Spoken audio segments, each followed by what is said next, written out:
다윗의 자손이라는 주제를 가지고 말씀 나누려 합니다.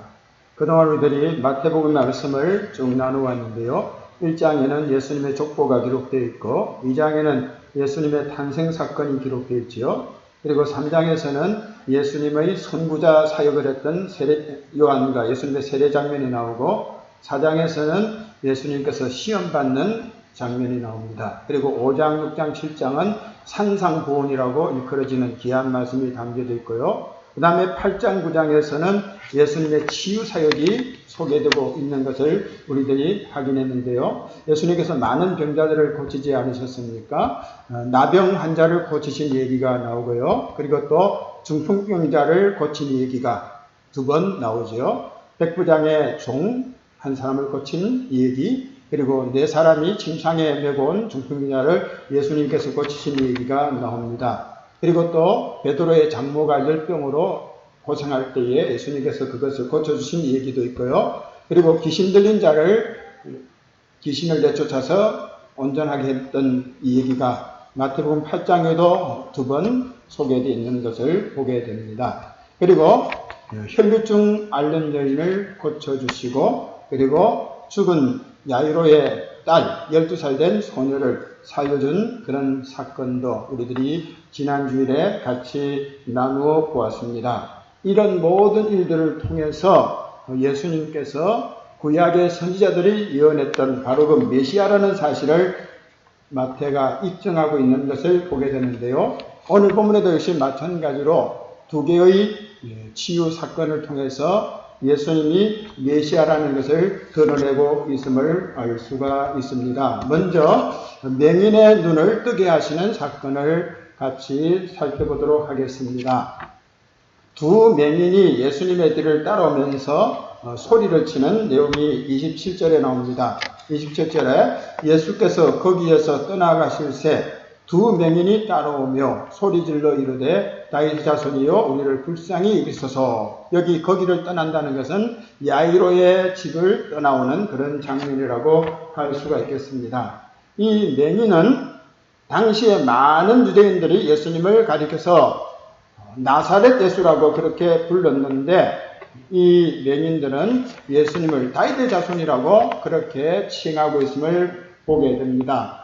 많은 사람들이 예수님을 나사렛 예수라고 칭한 이유는요, 예수님이 자라나신 곳이 나사렛이기 때문이라 할 수가 있겠습니다. 그러니까 다른 사람들, 예수라고 이름을 가진 사람들이 여럿이 있는데 그들과 구별하기 위해서 예수님을 특히 나사렛 예수라고 칭한 겁니다. 마태복음 2장 23절에 보면은 나사렛이란 동네에 가서 사니 이는 선지자로 하신 말씀에 나사렛 사람이라 칭하리라 하심을 이루려 함이로라. 베들레헴에서 탄생하신 예수님께서 잠시 애굽으로 피난을 갔다가 그 다음에 나사렛 동리로 와서 거기서 생활을 했다는 거 우리가 잘 알고 있는데요. 그래서 예수님의 그 출신지 이 나사렛을 가리켜 예수님의 그 이름에 붙여서 나사렛이라고 부른 것입니다. 또 한편으로는 그 당시에 기득권자들이 예수님을 무시하고 또 가난하고 못 배운 사람들로 가득 차 있는 그 갈릴리 지역의 나사렛 출신이라고 해서 그를 하대하면서 부른 그런 호칭이라고도 할 수가 있겠습니다. 요한복음 1장 45절에 보면은 빌립이라고 하는 사람이 예수님에게 부름을 받아서 예수님의 제자가 되지요. 그리고 깨달은 바가 있어서 친구 나다나에게 찾아가서 모세가 율법에 기록했고 선지자들이 증거했던 그분을 만났는데 바로 그분이 나사렛 예수라고 소개를 하니까 나다나엘이 이렇게 말하죠. 나사렛에서 무슨 선한 것이 날 수 있느냐, 이렇게 비아냥되는 것을 보게 됩니다. 그러니까 나사렛 지역을 아주 무시하면서 나사렛에서는 결코 선지자와 같은 훌륭한 분이 일어나지 않는다, 그렇게 아예 그들이 이렇게 무시를 했던 것을 보게 됩니다.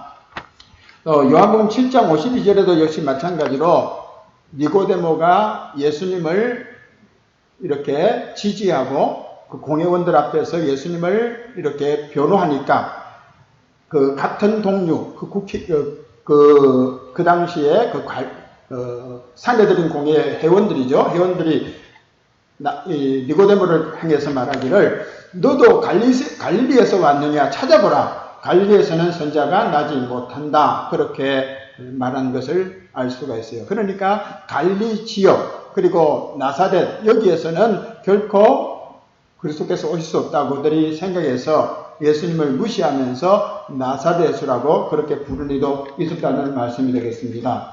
하지만 이 두 맹인은 예수님을 향해서 나사렛 예수라 이렇게 칭하지 않고 다윗의 자손이라고 분명히 소리치는 것을 보게 됩니다. 두 맹인이 따라오며 소리질러 이르되 다윗의 자손이여 우리를 불쌍히 여기소서 그렇게 외치지 않습니까? 여기 다윗의 자손이라는 것은 하나님의 언약의 근거를 둔 구세주의 호칭이다. 그렇게 말씀드릴 수가 있겠습니다.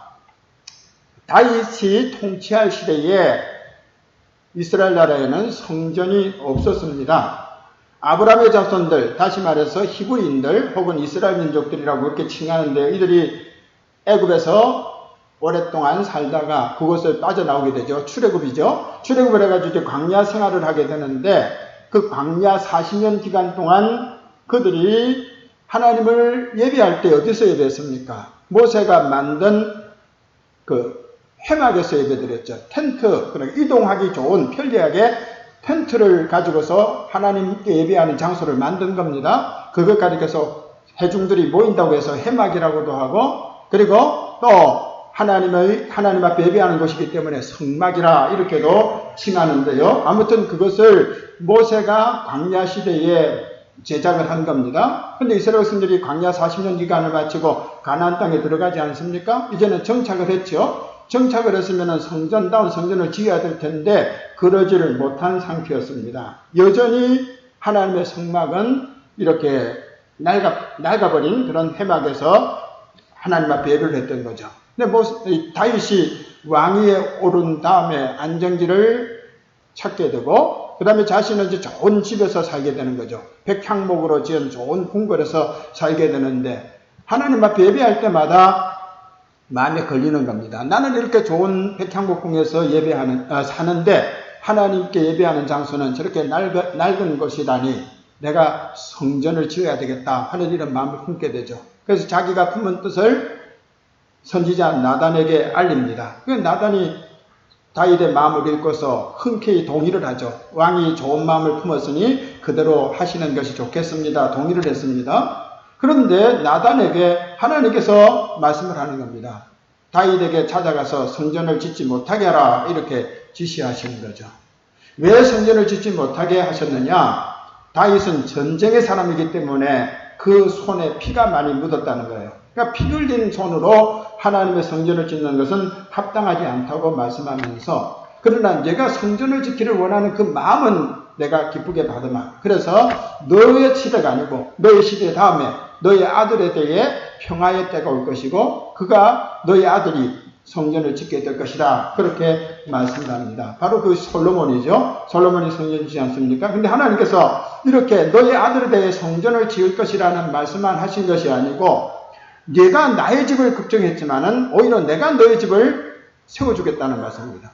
다윗이 하나님의 성전을 세우겠다고 했는데 오히려 하나님께서는 내가 너의 집을 세워주겠다고 말씀합니다. 그래서 너희의 자손이 영원히 왕권을 유지하게 될 것이다. 그렇게 약속을 했어요. 바로 그것이 다윗과의 맺은 언약, 다윗의 언약이라 이렇게 말씀을 하죠. 사무엘하 7장 12절 13절에 나오는 말씀인데요. 내 수완이 차서 내 조상들과 함께 누울 때에 내가 내 몸에서 내 씨를 내 뒤에 세워 그의 나라를 견고하게 하리라. 그는 내 이름을 위하여 집을 건축할 것이요 나는 그의 나라 왕위를 영원히 견고하게 하리라. 다윗의 왕국이 영원히 견고하게 하나님께서 세워주겠다고 그렇게 약속을 하지 않습니까? 그런데 다윗의 왕조가 역사 속에서 계속 이어지지 못하고 끊어지지요. 다윗의 아들 솔로몬이 성전을 짓기는 했지만은 그가 하나님의 눈밖에 나는 많은 죄를 저지르죠. 정략적으로 주변에 있는 많은 왕국의 공주들을 아내로 삼게 됩니다. 근데 그 공주들이 시집을 오면서 자기 나라에서 섬기던 신들을 그대로 가지고 온 거죠. 그래서 다윗의 마음을 이렇게 유혹을 해가지고 예루살렘 주변에다가 많은 신당들을 만들게 한 겁니다. 하나님께서 이 일을 괘씸히 여기시는 거죠. 그래서 솔로몬에게 경고합니다. 그래서 너의 나라는 이제 나뉘어질 것이다.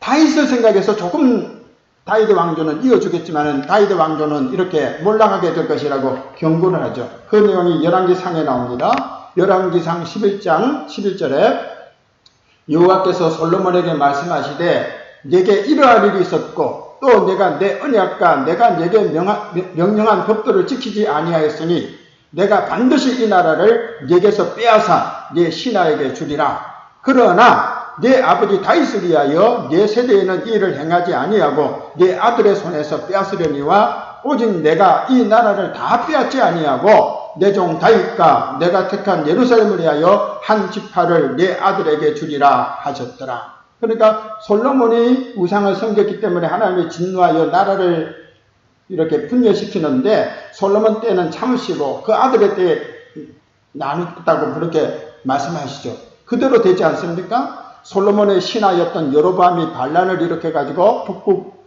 이스라엘을 상설하게 되죠. 많은 지파들이 거기에 휩쓸리게 되죠. 솔로몬의 아들 르호보암은 유다 지파와 그리고 그 부근에 기업을 얻은 베냐민 지파 이렇게 두 지파만 다스리게 됩니다. 그래서 다윗의 왕조는 두 지파만 다스리면서 왕조의 이름은 유다로 그렇게 그 국호를 바꾸게 되죠. 북북 이스라엘은 10지파가 다 따라갔으니까 그냥 그대로 이스라엘이라고 하는 국호를 가지게 되는 겁니다. 근데 북북 이스라엘은 다윗과 상관없는 그런 계열이 되는 거죠. 그래서 하나님 말씀대로 된 겁니다. 북북에는 구테타가 많이 일어나가지고 여러 왕조들이 바뀌게 돼요. 한 왕조가 계속 이어가지 못하고 구테타가 계속 일어나게 돼요. 물론 남쪽 나라에도 구테타가 많이 일어나게 됩니다. 그렇지만은 하나님이 섭리하셔서 다윗의 왕조가 계속 왕위를 이어가게 돼요. 참 놀랍죠. 똑같이 구테타가 일어나는데 북쪽은 다른 왕조들이 계속 바뀌었고요. 남쪽 유다 나라는 계속 다윗의 왕조가 나라를 이어가게 되는 겁니다. 그러다가 북쪽 이스라엘은 아수르의 침공을 받아서 망하게 되고요. 그리고 남쪽 유다는 바벨론의 침공을 받아서 나중에 망하게 되지 않습니까? 시드기야 왕이 남쪽 유다의 마지막 왕이 되겠습니다. 그래서 BC 586년경에 남국 유다 나라도 망하게 되고 이제 다윗의 왕조가 몰락을 하게 되는 겁니다. 그럼에도 불구하고 유대인들은 선지자들의 예언대로 메시아가 다윗의 자손으로 오셔서 이 몰락한 이스라엘을 다시 회복시켜 주실 것이라고 굳게 믿으면서 그를 기다린 거예요. 바로 그것이 메시아 신앙이라고 할 수가 있겠는데 요한복음 7장 42절에 보면은 성경에 이르기를 그리스도는 다윗의 씨로 또 다윗이 살던 마을 베들레헴에서 나오리라 하지 아니하였느냐. 바로 그런 신앙을 그들이 가지고 있었다는 겁니다. 그리스도께서 다윗의 자손으로서 베들레헴에서 오실 것이라고 성경에 기록되어 있으니 우리는 그것을 믿는다. 근데 지금 많은 사람들이 예수님은 나사렛 출신으로만 생각했기 때문에 베들레헴에서 탄생하신 것을 모르기 때문에 이렇게 그들이 예수님을 메시아로 받아들이지 못했다는 그런 말씀을 드리겠습니다. 이런 신앙은 무엇에 근거한 것입니까?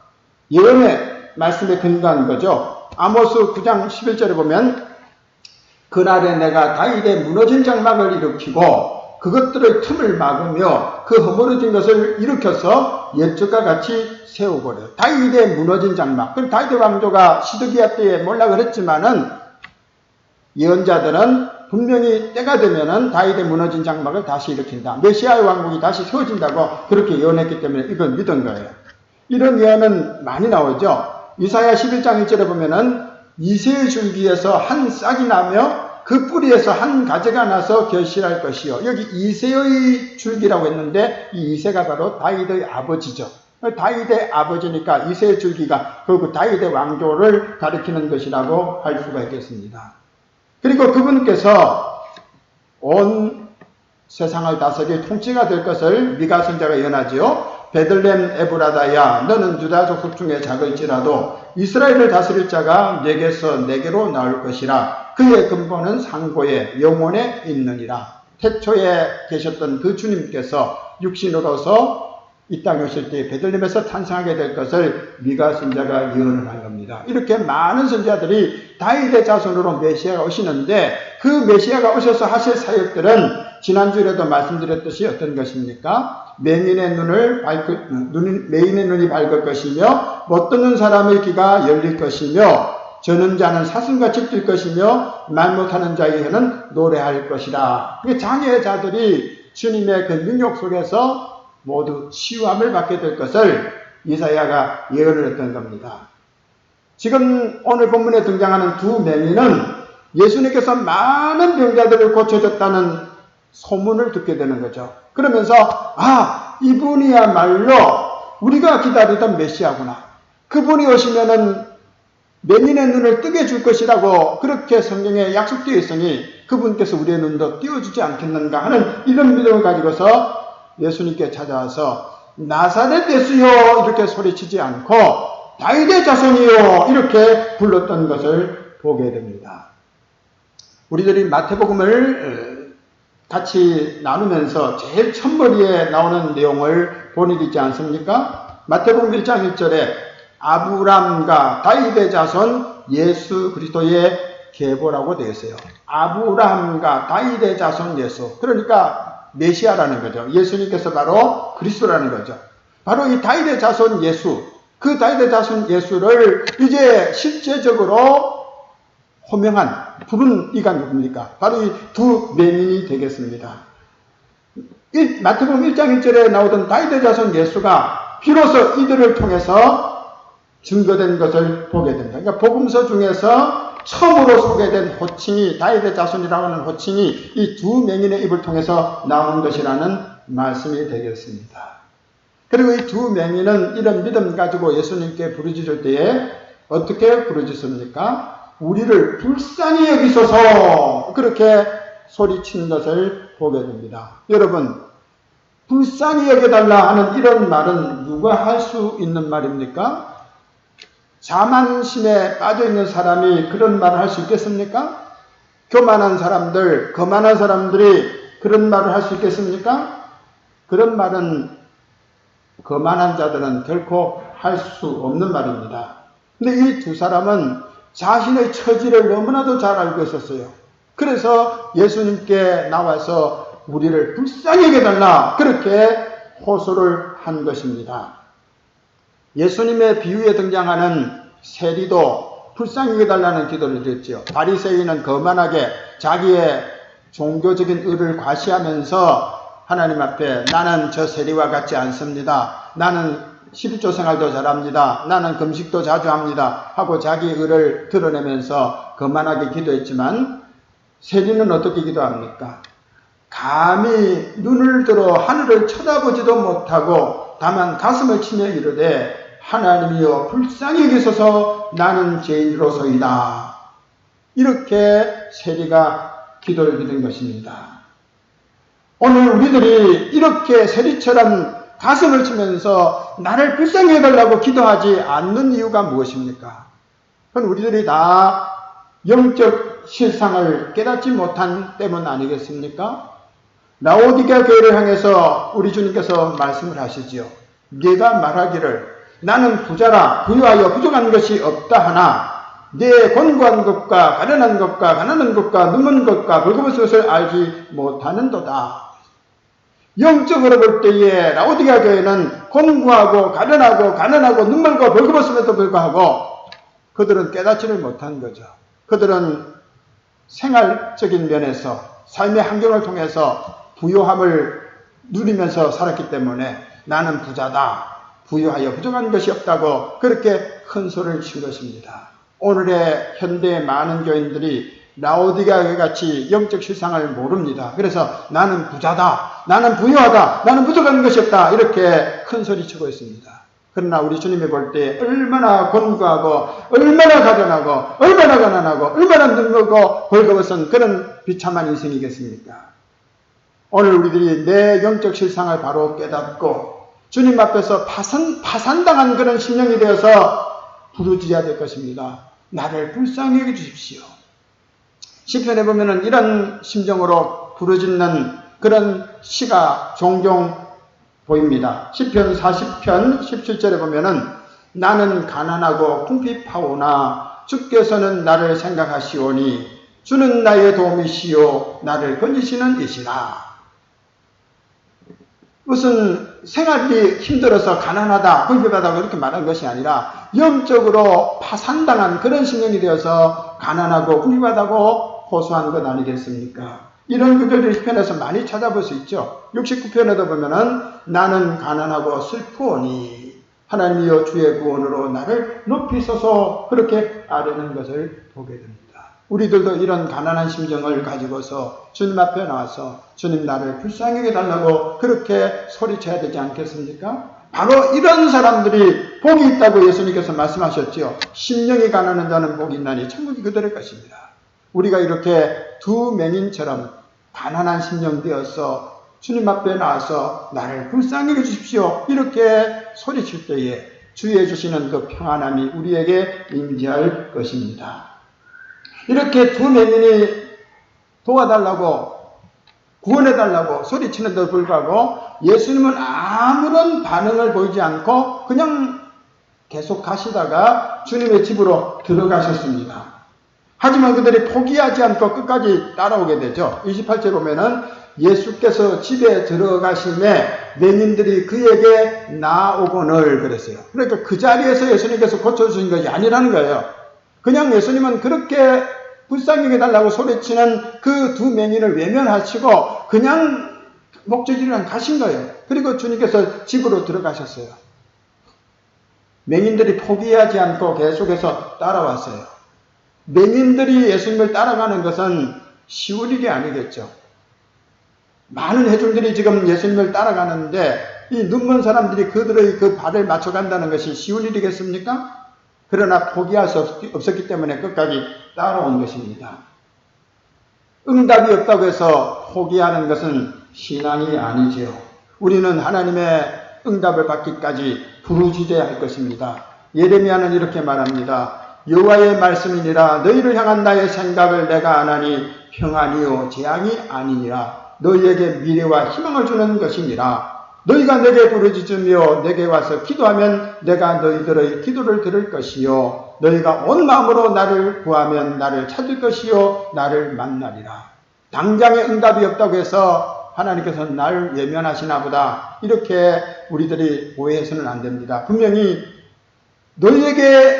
너희를 향한 나의 생각은 평안이다, 재앙이 아니다, 미래에 희망을 주는 것이다 이렇게 말씀을 했어요. 이 말씀은 이스라엘 민족들이 망해서 바벨론으로 끌려가는 그 당시에 하실 말씀이 되겠어요. 하나님의 계획이 있다는 거예요. 그 계획 속에 하나님의 목적은 평안이고 희망이라는 거예요. 그걸 일러주시면서 낙심하지 말고 계속 구하면 받을 것이라고 말씀했는데요. 우리들도 이런 믿음 가지고 이 맹인처럼 끝까지 주님을 찾아와야 되지 않겠습니까? 이렇게 맹인들이 집까지 따라왔을 때에 비로소 예수님께서 묻지 않습니까? 어떻게 묻습니까? 내가 능히 이 일 할 줄을 믿느냐? 내가 능히 이 일 할 줄을 믿느냐? 다시 말해서 너희들이 다윗의 자손이라고 불렀는데 내가 다윗의 자손의 그 메시아 사역을 감당할 줄 믿느냐는 거죠. 그러니까 다시 말해서 너희들이 나를 메시아로 믿느냐 하는 그런 질문이 되겠습니다. 눈을 뜨고 안 뜨고 하는 이런 문제가 아니고 정말로 내가 메시아 사역을 할 줄을 믿느냐 하는 그런 말씀. 다시 말씀해서 너희들이 나를 메시아로 믿느냐는 그런 말씀이 되겠죠. 그때 그들이 주여 그러하이다 그렇게 대답을 했고 이에 예수님께서 그들의 눈을 만지는 순간에 그들의 눈은 뜨게 됩니다. 그들의 눈을 만지시면서 너희 믿음대로 되라 그렇게 말씀을 하셨습니다. 여러분 이 두 맹인의 믿음은 어떤 믿음입니까? 맹목적인 믿음이 아니에요. 올바른 지식을 갖춘 믿음입니다. 다윗의 자손 그리스도 그분의 사역에 대한 예언의 말씀을 확고히 마음에 담고 믿는 믿음이라는 겁니다. 오늘 우리의 신앙은 지식과 늘 병행되어야 됩니다. 암과 지식이, 암과 신앙이 같이 하나가 되어야 된다는 겁니다. 알지 못하고 믿는 믿음은 참 믿음이 아닙니다. 바른 믿음, 하나님을 향한 바른 믿음을 가지고서 하나님 앞에 나가서 간구해야 될 것입니다. 그래서 어떤 미신적인 신앙이 아니라 말씀에 근거한 신앙의 삶을 살아가야 할 것입니다. 마음으로 믿어 의에 이르고 입으로 신하여 구원에 이른다고 했는데 이들이 믿는 바를 입으로 고백함으로 인해서 결국 그들이 구원을 얻었던 것을 보게 됩니다. 그때 주님께서 이들에게 무슨 말씀을 하십니까? 아무에게도 이 사실을 알리지 말아라는 거죠. 삼가 아무에게도 알지 말아라. 주님은 자기의 어떤 권능을 드러내기 위해서 이런 사역을 하시는 것이 아니라는 말씀이 되겠고, 메시아라는 사실을 굳이 드러낼 필요가 없었기 때문에 주님께서는 이렇게 경고를 했습니다마는 이미 그들의 눈은 떠졌고 그들이 활동 영역 속에서 그들을 아는 사람들이 어찌 그들에게 묻지 않았겠습니까? 결국은 그들은 주님을 드러내지 않을 수가 없었던 거죠. 그래서 31절에 보면 그들이 나가서 예수의 소문을 그 온 땅에 헛들였다고 말하고 있습니다. 우리들이 주님 안에서 거듭나게 되면은 우리가 입으로 굳이 증거하지 않아도 우리의 변화된 삶을 통해서 예수를 증거할 수 있다는 것, 이걸 보여주는 말씀 아니겠습니까? 이제 후반부에 나오는 말씀 나누도록 하겠습니다. 우리 주님께서 말 못하는 사람을 고쳐주신 그런 내용이 되겠습니다. 32절에 보면은 귀신 들려 말 못하는 사람을 예수님께 데려왔는데 예수님께서 그 귀신을 내쫓으시니 그 사람이 다시 말을 하게 되었다 하는 그런 내용 아니겠습니까? 귀신은 타락한 영으로서 연약한 자들의 마음에 들어가서 불안감을 조성하고 그리고 추하고 더러운 생각을 갖게 하고 그리고 여러 가지 신체적인 장애를 갖게 하기도 한다는 것을 성경이 말씀을 하고 있습니다. 사람들이 예수님께 데려온 이 언어 장애인, 말 못하는 사람은 선천적인 장애가 아니고 귀신 들려 말 못하게 된 사람이라고 말씀하고 있어요. 병이 들었을 때에 그것이 신체적인 문제인지 영적인 문제인지 이것을 규명해 볼 필요가 있다. 그렇게 말씀드릴 수가 있겠습니다. 모든 병이 다 귀신이 가져오는 병은 아닙니다. 그러니까 이것을 분별할 줄 아는 그런 사람이 되어야 되겠죠. 이것은 영적인 문제인가 아니면 신체적인 문제인가 분별할 수 있어야 될 것입니다. 예수님 앞에 나온 이 사람 속에 역사하던 그 귀신, 그가 어떻게 주님 앞에 설 수가 있었겠습니까? 두려워 떨면서 소리치죠. 앞에서도 우리들이 말씀 나누지 않았습니까? 앞에서 보면은 하나님의 아들이요 우리가 당신과 무슨 상관이 있나이까? 지난주에 나눈 말씀인가요? 아무튼 귀신 들린 자를 주님께서 내쫓으실 때에 그 귀신이 하는 말이 당신과 우리가 무슨 상관입니까? 이렇게 소리치는 것을 보게 되는데요. 여러분, 귀신을 내쫓는 특별한 주문은 필요 없습니다. 예수님과 연합하여서 거룩하게 사는 사람은 결코 귀신이 범접할 수 없고 귀신이 오히려 두려워할 대상이 된다는 것을 우리들이 잊어서는 안 될 것입니다. 예수님께서 이 귀신을 쫓아내고 그 사람이 건강을 되찾아서 제대로 말을 하게 되는 것을 모든 사람들이 보고서 어떻게 반응을 합니까? 무리가 놀랍게 이르되 이스라엘 가운데서 이런 일을 본 적이 없다. 그렇게 말하고 있습니다. 그리스도의 그 절대적인 권세를 그들이 모두 인정을 하고 있었습니다. 하지만 바리새인들은 어떠한 반응을 보입니까? 3, 4절에 보면은 바리새인들은 이르되 그가 귀신의 왕을 의지하여 귀신을 쫓아낸다. 예수님께서 이렇게 큰 권능을 행하셨을 때에 주님의 그 메시아 사역을 인정하면서 무릎을 꿇어야 되는데 오히려 바리새인들은 예수님을 악평하면서 귀신의 왕을 의지하여 귀신을 쫓아낸다고 비난질을 한 것을 보게 됩니다. 시기심은 영안을 어둡게 해요. 그래서 모든 것을 삐뚤어지게 보고 그렇게 악평을 한다는 것을 보여주겠습니다. 이렇게 거칠게 비방을 할 때에 주님께서 어떻게 말씀을 하십니까? 스스로 분쟁하는 나라마다 황폐하여질 것이요 스스로 분쟁하는 동네나 집마다 서지 못하리라. 만일 사탄이 사탄을 쫓아내면 스스로 분쟁하는 것이니 그리하고야 어떻게 그의 나라가 서겠느냐. 우리 주님께서 이렇게 답변했습니다. 스스로 분쟁하는 나라나 동네는 서지를 못한다는 거예요. 그 사탄이 사탄을 내쫓는 일은 없다는 그런 말씀 아니겠습니까? 사탄은 사탄을 쫓아내지 못합니다. 귀신을 달랠지는 모르지만 쫓아내지는 못해요. 세상의 그 모든 것들은 귀신을 달래는 것이지 쫓아내는 것은 아니에요. 우리 주님의 그 영적 권능으로서 귀신을 내쫓으신 것은 사탄이 사탄을 대적하는 것이 아니라 주님의 영이 귀신을 내쫓은 것이라고 할 수가 있겠습니다. 사탄이 사탄을 쫓아내면 분쟁하는 것이니 나라가 어떻게 서겠느냐 이렇게 말씀을 했는데요. 그런데 문제는 사탄을 배격하는 교회 안에서 분쟁을 일삼는 어리석은 자가 있다는 겁니다. 교회야 망가지든지 말든지 내 주장 세워야 되겠다는 거예요. 그래서 서로 물고뜯고 싸우는 거예요. 사탄도 그런 어리석은 짓을 하지 않는데요. 왜 어리석은 짓을 합니까? 우리 성도들은 사탄의 이 교묘한 전략에 속아 넘어가서는 안 됩니다. 사탄도 사탄끼리 싸우지 않아요. 성도가 성도끼리 싸우는 것은 사탄보다도 어리석은 거예요.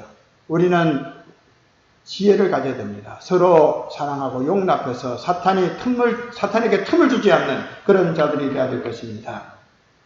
이제 마지막 부분의 말씀을 나누도록 하겠습니다. 우리 주님의 그 선한 사역을 보여주는 내용이라고 할 수 있겠습니다.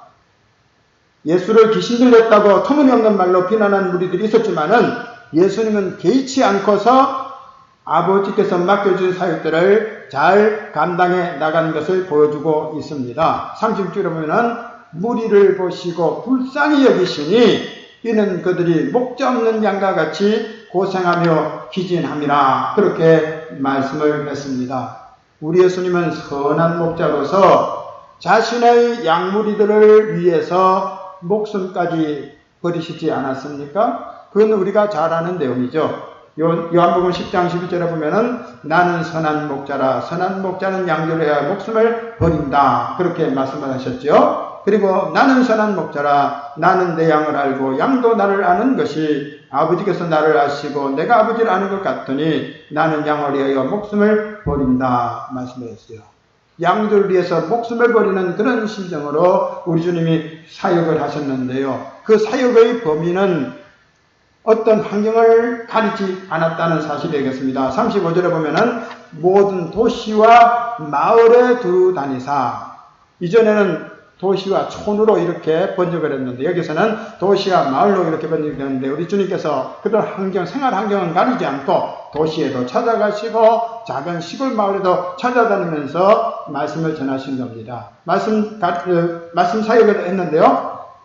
가르치시고 전파하시고 고치셨다. 그렇게 35절에 나와 있는 것을 보게 되는데 오늘의 교회도 우리 주님의 그 사역과 같은 일들을 감당해 나갑니다. 가르치기도 하고 또 가서 전도하기도 하고 그리고 때때로 치유 사역도 감당해 나가는 것을 보게 되는데 이런 사역을 제대로 감당하는 교회가 되기를 소원해야 될 것입니다. 선교사들이 와서 학교도 세우고 교회도 세우고 병원도 세우고 하는 것들 우리는 그런 많은 혜택을 입으면서 이 나라가 그리스도의 왕국으로서 이렇게 세워져 가고 있다는 것을 우리들이 생각하면서 이 마지막 때에 우리 교회도 이런 사역을 감당할 수 있는 데까지 이룰 수 있도록 우리들이 힘써 기도해야 될 것입니다. 여러분, 다윗의 자손이신 예수 그리스도께서 맹인들의 눈을 열어서 보게 하셨고 또 말 못하는 자들의 입을 열어서 말하게 하시지 않았습니까? 우리가 육신의 눈은 멀쩡히 뜨고 있지만은 글을 읽지를 못하는 사람을 가리켜서 문맹이라고 하듯이 영적으로 우매한 자도 역시 마찬가지로 맹인이 될 수밖에 없습니다. 예수님께서 마태복음 23장 11절에서 바리새인들을 가리켜서 어리석은 맹인들이요 라고 말하고 있어요. 우맹이라는 거예요. 어리석은 맹인이라는 거예요. 눈은 뜨고 있는데 또 학식은 있는데 영적으로 어리석은 자들이기 때문에 맹인이라고 그렇게 칭하는 것을 보게 됩니다. 뿐만 아니라 쓸데없는 말은 잘하면서 바른 말을 못하는 자를 가리켜서 벙어리개라고 이사야도 말씀을 했습니다. 이사야 56장 10절에 보면은 이스라엘의 파수꾼들은 맹인이요 다 무지하며 벙어리게 되리라 짓지 못하며 이렇게 말하고 있는 것을 보게 됩니다. 여러분, 나의 영적 상태는 어떠합니까? 나는 부유하여 부족한 것이 없다고 그렇게 큰 소리 치지 말고 내 내면의 상태를 들여다보시기 바랍니다. 그래서 나는 가련하고 가난하고 눈물고 벌거벗었습니다. 이렇게 솔직하게 내 모습을 주님 앞에 아뢰면서 다윗의 자손 예수여 나를 불쌍히 여기시고 나를 고쳐주십시오 이렇게 부르짖어야 되지 않겠습니까? 주님 우리에게 처방전을 내주십니다. 라오디게아 교회를 향해서 내주신 처방전이 되겠습니다. 무엇입니까? 내가 너를 권하노니 내게서 불로 연단한 금을 사서 부유하게 하고 흰 옷을 사서 입어 벌거벗은 수치를 보이지 않게 하고 안약을 사서 눈에 발라 보게 하라 하는 말씀이 되겠습니다. 지금까지 우리들이 어떠한 삶을 살았던지 주님 앞에 나오기만 하면은 주님은 우리를 불쌍히 여기시면서 우리를 품어주실 것입니다. 헤매는 양을 품듯이 우리를 품어주실 것입니다. 그래서 고생하며 무리하는 영혼들을 예면치 않는 주님의 그 사랑의 은혜를 힘입으면서 주님 앞에 나와서 내 모든 문제를 해결받고 기쁨과 감사로 주님을 찬양하며 살아가는 모든 성도들이 되어야 되겠습니다.